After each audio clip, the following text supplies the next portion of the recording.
सुखपुरा गांव अपने हरे भरे खेतों और पुरानी चौपाल के लिए मशहूर था। चौधरी साहब गांव के मुखिया थे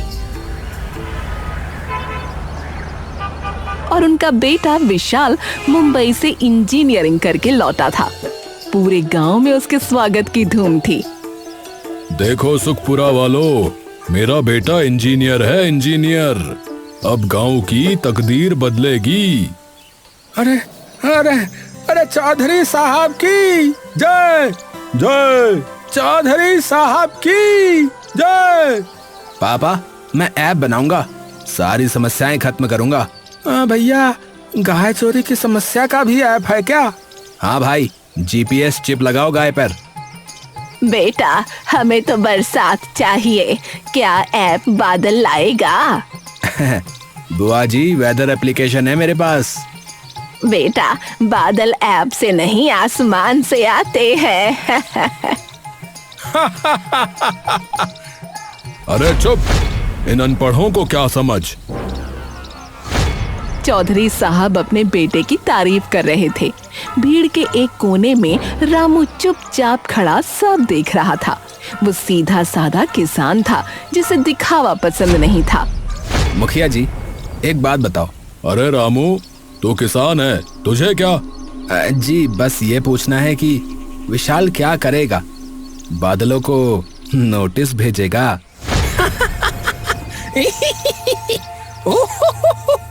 अरे मैंने बहुत कुछ सीखा है, तुम क्या जानो? अच्छा तो बता, धान बोने के लिए मिट्टी कैसी होनी चाहिए बता। वो मुझे कोडिंग आती है, किसानी नहीं। जी, इसीलिए पूछ रहा हूँ कि आप क्या करेंगे। रामू, बहुत हुआ, चलो घर। अरे ये लोग जमीन के बारे में कुछ नहीं जानते, ऐप से मानसून बुलाएंगे हैं? मुखिया जी, रामू सही कहता है, फसल सूख रही है, ठोस समाधान चाहिए। अरे मैं ड्रोन लाऊंगा, ड्रोन से पानी छिड़केंगे। भैया, तालाब सूखे हैं, ड्रोन में पानी कहाँ से लाओगे? ये मैं सोचूंगा, मैं एक्सपर्ट हूँ, मैं सोच के बताऊंगा। पहले मिट्टी में हाथ डालो, फिर पता चलेगा मानसून क्या है। चल सावित्री, खेत देखने चलें।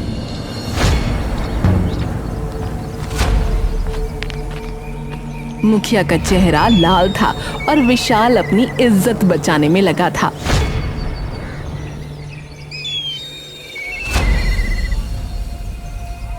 पूरे गांव की विशेष बैठक बुलाई गई। मुखिया के हाथ में मौसम विभाग की रिपोर्ट थी। चौपाल में सन्नाटा पसरा हुआ था। अरे सुनो सब, मौसम विभाग ने चेतावनी जारी की है, इस बार भारी बारिश होगी। क्या क्या कह रहे हैं मुखिया जी? भारी बारिश है? भारी बारिश? अरे हाँ भाई हाँ, नदी खतरे के निशान को पार कर सकती है और सुना है बाढ़ आ सकती है। बेटा, ये वैसी बाढ़ तो नहीं जैसी 40 साल पहले आई थी, तब तो पूरा गांव बह गया था। दादी, अब वो जमाना नहीं है, अब इंजीनियर है हमारे पास। मुखिया जी अब क्या होगा? हमारी फसलें पहले सूख गई थी, अब बाढ़। यह बहुत गंभीर मामला है, हमें तुरंत कोई कदम उठाना चाहिए। अरे रुको रुको, घबराने की कोई बात नहीं है। अरे क्या कह रहे हो विशाल भैया, क्या करोगे तुम? है क्या करोगे? अरे मैं बहुत कुछ जानता हूँ और मेरे पास समाधान है। क्या है वो समाधान, बताओ। अरे है कुछ, बाद में बताऊंगा, मुझे एक काम है, मैं आता हूँ। रामू, कहाँ जा रहे हो? तालाब देखने, वहाँ का भूगोल ठीक नहीं लग रहा। पर बारिश होने वाली है। इसीलिए तो जा रहा हूँ, जब बारिश हो तभी पानी का रास्ता समझ आता है। रामू पंचायत से निकलकर सीधा पुराने तालाब की ओर चला गया। वो काफी देर तक नालियों, मिट्टी से भरे पानी के रास्तों और गांव के भूगोल को ध्यान से समझता रहा। देख, ये नाली बंद हो गई है, अगर यहीं से पानी रुका तो पूरा गांव डूब जाएगा। तो क्या करना चाहिए? पहले इसे खोलना होगा, फिर पुराने रास्ते को साफ करना होगा, पर अब देर हो गई लगता है। कुछ ही घंटों बाद आसमान ने अपना रंग बदल लिया। पहले हल्की फुहारें पड़ी, फिर देखते ही देखते बादलों ने पूरे सुखपुरा को अपने आगोश में ले लिया।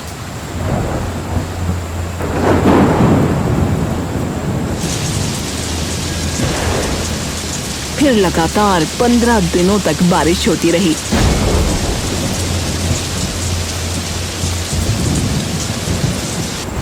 अरे भगवान, बारिश तो थमने का नाम ही नहीं ले रही। मेरी कोठी में पानी घुस गया है बेटा, क्या होगा? ए दादी, ऊपर चलो, नीचे मत रहो। अरे भैया, हमारी फसलें तो पूरी तरह से डूब गई, अब क्या खाएंगे? अरे मेरे घर की दीवार में दरार आ गई है भैया, लगता है गिर ना जाए। बच्चे स्कूल नहीं जा पा रहे, सारे रास्ते पानी से भर गए। मच्छरों का आतंक बढ़ता जा रहा है, मलेरिया और डेंगू फैल सकता है, सावधानी बरतो। डॉक्टर साहब, मेरे बच्चे को बुखार है, कुछ करिए डॉक्टर साहब। हालात बिगड़ते देख लोग एक बार फिर चौपाल पहुंच गए। मुखिया गंभीर चेहरा बनाकर सबकी बातें सुन रहे थे। अरे सुनो सब, इस बाढ़ से बचने का सबसे टिकाऊ और सबसे सस्ता समाधान जो भी बताएगा उसे 5 लाख रुपए और पूरे गांव के रक्षक की उपाधि दी जाएगी, समझे? हैं? 5 लाख? हाँ, 5 लाख? अरे भाई वाह, मेरी योजना है। देखिए, ऊंची दीवार बनाइए, पक्की दीवार। नहीं नहीं, बड़े पंप लगाओ, पानी बाहर निकालो। अरे भैया, आधुनिक मशीनें लाओ, पानी सोखने वाली, समझे?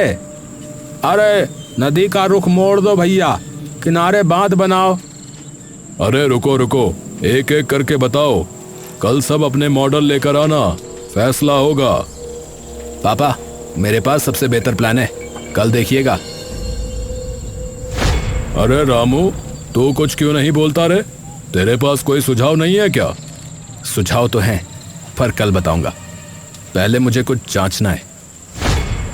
तुझे क्या जांचना है? पानी का रास्ता, पुराना रास्ता जो हमारे बुजुर्गों ने बनाया था।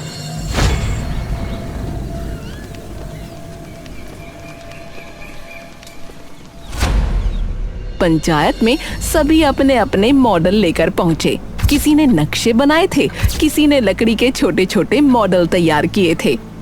अरे देखो मेरा मॉडल, 3 बड़े पंप लगाएंगे, सारा पानी निकल जाएगा। हाँ। अरे बकवास, पंप से क्या होगा? अरे दीवार चाहिए भैया, दीवार, ठोस दीवार। अरे नहीं नहीं, अरे मशीनें लाओ, जापानी तकनीक वाली, यहाँ उससे ही होगा काम। अरे अमेरिकी तकनीक बेहतर है भैया। अरे चुप, सब चुप। देखो, यह है मेरा प्लान, नदी के ऊपर advanced hydro electric power plant. हैं? क्या बोला ये अंग्रेजी में बकर बकर? अरे मतलब आधुनिक जल विद्युत संयंत्र, वो पानी भी रोकेगा और उससे बिजली भी बनेगी, समझे? अरे क्या बात है भैया, क्या बात है। अरे बिजली भी बनेगी और पानी भी नियंत्रित। अरे भैया, ऐसा हो जाए तो गांव हमेशा के लिए सुरक्षित हो जाएगा भैया। हाँ, देखा मेरे बेटे का दम, इंजीनियर है, इंजीनियर। अरे विशाल भैया की जय, विशाल भैया की जय। अरे भैया, आपने तो कमाल ही कर दिया। और सबसे अच्छी बात, इसकी लागत सिर्फ 30 लाख रुपए है। गांव वालों की मदद से हम ये कर सकते हैं। हाँ, 30 लाख? हाँ, मैंने खुद डिजाइन किया है। लोग विशाल के समाधान से इतने प्रभावित हुए कि किसी और की बात सुनने को तैयार ही नहीं थे। रामू अभी भी चुपचाप पीछे खड़ा सब देख रहा था। तू क्यों नहीं बताता अपना प्लान? क्योंकि उनकी नजर ऊपर है, नीचे नहीं। मैं कहूंगा तो सुनेंगे नहीं। तो अब क्या करेगा? उन्हें देखने दो, जब पानी आएगा तब पता चलेगा कि असली समाधान क्या है। क्योंकि विशाल का बताया गया प्लान बहुत ज्यादा समय लेगा, इन लोगों को यह समझ नहीं आ रहा है।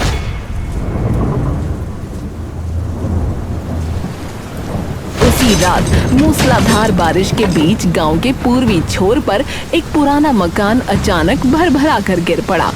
उसमें रहने वाली एक बुजुर्ग महिला और उसका पोता मलबे में दब गए। अरे अरे भैया, अरे मकान गिर गया हो, अरे कोई बचाओ।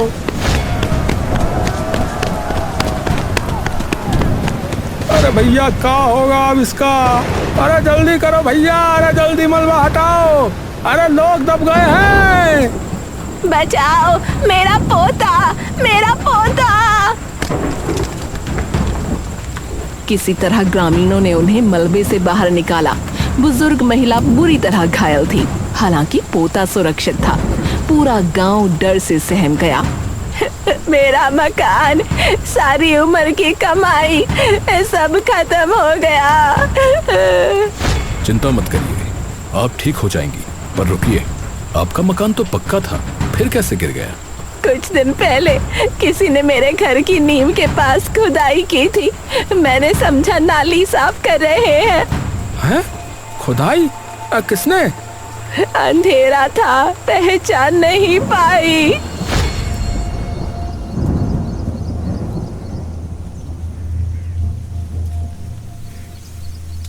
अगली सुबह विशाल ने पूरे गांव के सामने दुख जताया। लोगों की निगाहें उस पर टिकी थीं। देखिए, ये बहुत ही दुख की बात है।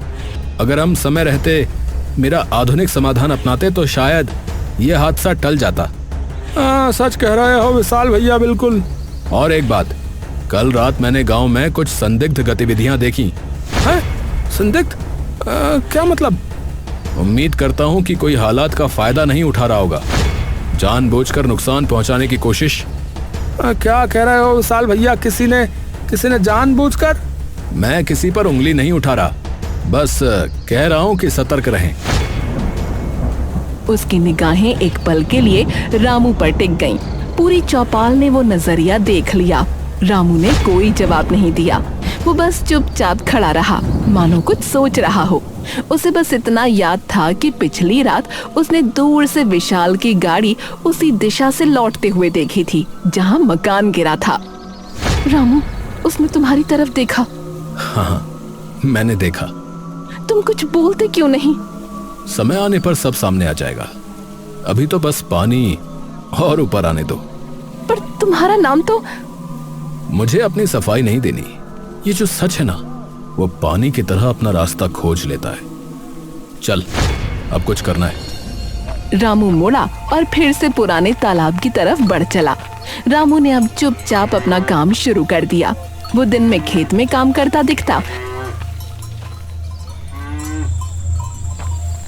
लेकिन रात में गांव के पश्चिमी कोने में पड़ी 100 साल पुरानी जल निकासी नाली के पास जाता और धीरे धीरे उसमें जमी मिट्टी और कचरा साफ करने लगता। अरे रामू, ये तो पुरानी नाली है भाई, क्या फायदा होगा? अरे भाई, यही नाली पूरे गांव के तालाबों को नदी से जोड़ती है। बस भर गई है, साफ होगी तो पानी अपना रास्ता खोज लेगा। और ये तालाब जो तुम्हारे खेत के बगल में है? ये कचरे से भरा पड़ा था, अगर इसे साफ किया तो गांव को फायदा होगा। उसे ये करता देख गांव वाले उसे पागल कहने लगे। अरे देखो देखो, रामू पगला गया है क्या? है? रात रात भर कीचड़ खोदता रहता है, पगला रहा है। अरे इसे क्या हो गया है? क्या ये मानसून रोकना चाहता है? अरे रामू, अरे क्या तूने बाढ़ से लड़ने का नया तरीका ढूंढ लिया है रे? हाँ चन्नू, ढूंढ लिया। नया नहीं, पुराना तरीका जो हमारे बुजुर्गों ने सिखाया था रे। तुझे पता है, वो हम लोगों से बहुत आगे थे। विशाल ने ये सब देखा और उसे चिंता सताने लगी। वो तुरंत मुखिया के पास गया। पापा, रामू कुछ कर रहा है, रात में छिपकर नालियां साफ करता है। अरे तो क्या हुआ भाई? अरे तो क्या हुआ भाई? नाली साफ करने में क्या बुराई है? अरे समझिए ना, वो पुराने नाले और तालाब को खोल रहा है। अगर वो सफल हो गया तो पानी नदी की तरफ बहने लगेगा। फिर लोग क्यों मानेंगे मेरा जल विद्युत संयंत्र है? तो क्या करना चाहिए फिर? मैं उससे बात करता हूँ एक बार, क्योंकि बाकी सब तो मेरी बात मान रहे। बस वही अपने दोस्तों के साथ अलग रास्ते पर लगा हुआ है।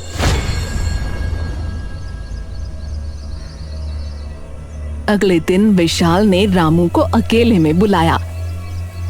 अरे रामू भाई, अरे आप बहुत मेहनत करते हैं, पर आपका तरीका पुराना है। अरे भाई, पुराना ही सही होता है, तो क्या करूं बताओ?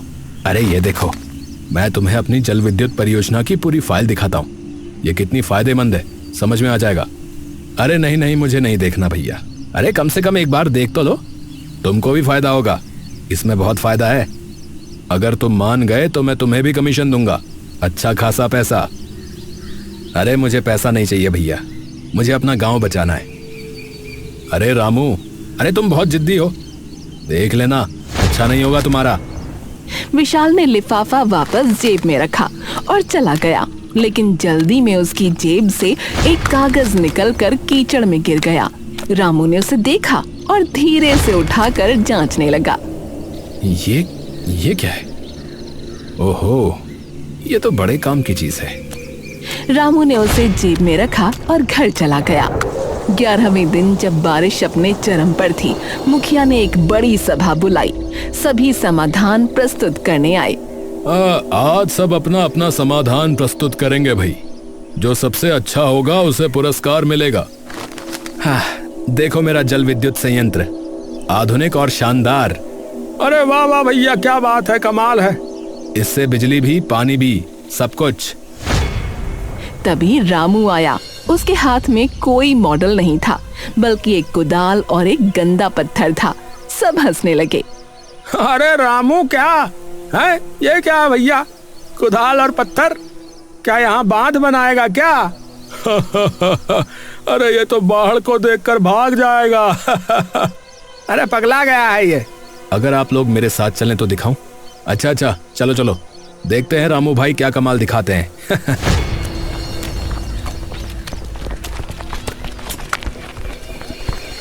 सब रामू के साथ उसके खेत के बगल वाले तालाब पर पहुंचे। वहां देखकर सबके होश उड़ गए। अरे ये तो वही तालाब है ना जो कचरे से भरा हुआ था। बड़ा साफ दिख रहा है भैया। और भैया इसमें तो पानी भी भर गया है अब। अरे देखो, इस नाली से पानी बाहर नदी की तरफ बढ़ रहा है। देखो भाई, हमारे पूर्वजों ने ये नालियां और तालाब इसलिए बनाए थे, जब हमने इन्हें भर दिया तो पानी गांव में ही रुकने लगा और बाढ़ आने लगी। बस इन्हें साफ करना है और पानी की प्राकृतिक दिशा बहाल करनी है। अरे वाह भाई, वाह भाई वाह। अरे ये है असली समाधान भैया। मुझे 5 लाख नहीं चाहिए, मुझे चाहिए कि सब मिलकर पुराने 10 नालों और 5 तालाबों की सफाई करें। यही असली समाधान है। जरा देखो, यहाँ पर बाढ़ का असर बिल्कुल खत्म हो चुका है। अरे हाँ भैया, अरे ये तो हमने देखा ही नहीं। हाँ भैया, ये तो हमने ध्यान ही नहीं दिया। अरे भैया एकदम सही बात है। विशाल गुस्से से आगे बढ़ा और चीखने लगा। अरे ये कोई समाधान नहीं है, हमें जल विद्युत संयंत्र तो बनाना ही पड़ेगा। भविष्य के लिए वही सही है। हाँ, सही होगा, पर तुम्हारा या तुम्हारे बापू का बनाया हुआ नहीं। ये लो विशाल, ये देखो, तुम्हारी जेब से गिरा था ये पर्चा है। ये क्या है? ये है तुम्हारे और तुम्हारे पिता के काले चिट्ठे का भांडा फोड़। इसमें लिखा है सरकारी ग्रांट का 60% तुम दोनों बांटोगे, 40% से नाम मात्र का काम। ये तो घोटाला है भैया। हाँ क्या? घोटाला? भैया घोटाला चल रहा है। अरे मोरी मैया, घोटाला हो रहा है, तभी बना रहा है ये विद्युत वाला बांध। अरे ये सब झूठ है। ये रामू ऐसा ही बोल रहा है, ये झूठ है। हाँ, अरे रामू ने नकली पर्चा बनाया है, ये झूठा है ये। तभी सावित्री आगे आई और उसने अपनी जेब से एक छोटा सा वॉइस रिकॉर्डर निकाला। उसने बटन दबाया। पापा, हमने बाढ़ का पूरा खेल रचा है। रामू को किसी भी तरह से निकाल दो, फिर हमारा जल विद्युत संयंत्र पास होगा और हम करोड़ों कमाएंगे, करोड़ों। है? अरे ये क्या भैया, अरे ये क्या, इतना बड़ा धोखा। विशाल, मैंने ये रिकॉर्डिंग पिछली बैठक में की थी, जब विशाल अपने पापा से बात कर रहा था। नहीं, ये जालसाजी है, ये झूठ है। अरे सबने सुन लिया विशाल, अब और झूठ मत बोल। सबके होश उड़ गए। मुखिया का चेहरा पीला पड़ गया। और आप मुखिया बनकर हमें लूट रहे थे। अरे इन्हें गांव से बाहर निकालो। हाँ भैया, बिल्कुल बाहर निकालो। हाँ भैया, बाहर निकालो। हाँ भैया, बाहर निकालो। रुको, इन्हें गांव से निकालने से क्या होगा? ये कहीं और जाकर लोगों को लूटेंगे। भैया तो क्या करें बताओ? तुम दोनों के पास करोड़ों का पैसा है ना? अगर सच में पछतावा है तो वो सारा पैसा गांव के तालाबों और नालियों की सफाई में लगाओ और खुद भी काम करो।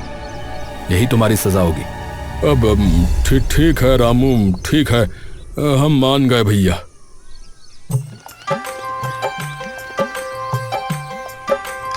अगले दिन से मुखिया ने 5 लाख की लागत से गांव की सफाई शुरू करवाई। खुद भी मेहनत से काम किया और विशाल भी लगा रहा। दोनों को सजा भी मिल गई, गांव का काम भी हो गया। तुमने कर दिखाया। हमने कर दिखाया। तुम अगर विशाल की बातें रिकॉर्ड ना करती तो उसका राज शायद खुल ना पाता। हाँ, पर ये करने को कहा तो तुमने ही था। जो भी हो, अब देखो, हमारा पुराना तालाब, कुआं, नाली सब कुछ पहले जैसा हो चुका है। पानी के पास निकलने का इतना रास्ता है कि बाढ़ हमारा कुछ नहीं बिगाड़ सकती। रामू गांव का हीरो बन चुका था और अब लोग उसके मुखिया बनने की बातें कर रहे थे।